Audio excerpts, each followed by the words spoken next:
particular case. It's quite a painful incident. Regarding what you asked me specifically, you see, every generation of human beings faces problems.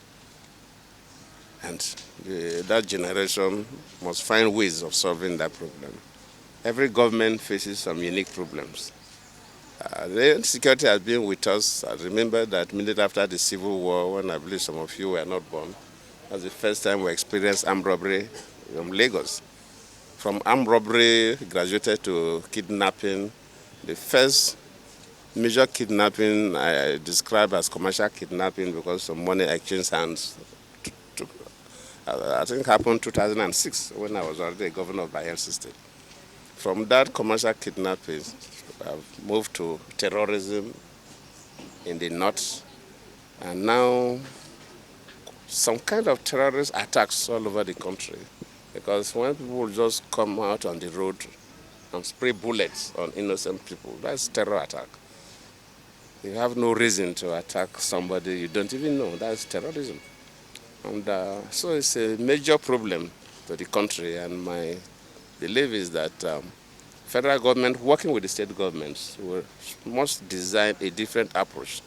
I was there as a president for some time. Security challenges were there with me. I also inherited some. Everybody struggled, but it is getting worse every day. And we cannot continue to use the same old method. As security operatives, the police, the SSS, the armed forces, who must deploy technology. And I believe that if the federal government will need to even set up a special unit, just like we set up EFCC and ICPC to handle specific issues of corruption, so that they will know that their total responsibility is to manage this kidnapping and this cause terrorist attacks on people coming to the road or going to the farms to kill people. We can't continue that way. It's not just possible. Because you can't even talk about managing the economy of this country if people are not safe. The economy is for the people. People must be alive to enjoy a growing economy. People must be alive to enjoy infrastructure. Even if you tie all the roads in the country and people cannot move about, then the roads become meaningless.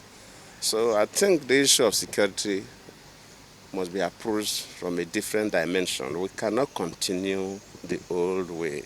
It is really getting out of hand, and I believe the government, federal and state government, will do something about it. 2014, when I was a sitting president, we held a national conference. A number of things were discussed. The issues of security are discussed. The issues of state police or regional police were all discussed. I always believe that if the government look into that report, it was not written by me, so we should not play politics with serious national issues. If we look into that report, there are areas about that report, there are recommendations that bordered on security of this country. But if the information there is not enough and we need to expand it, yes, of course. Every day new ideas come to people. So there's nothing wrong in holding a specific meeting to look at the issues of security. But the key thing is that whether you have a conference or not, it's not the conference that will buy the weapons. We have security operatives, we have the police, we have the SSS, we have the armed forces. So I believe federal government and state government changing the approach, deploying more technology and investing a little more money, it will help to save our citizens.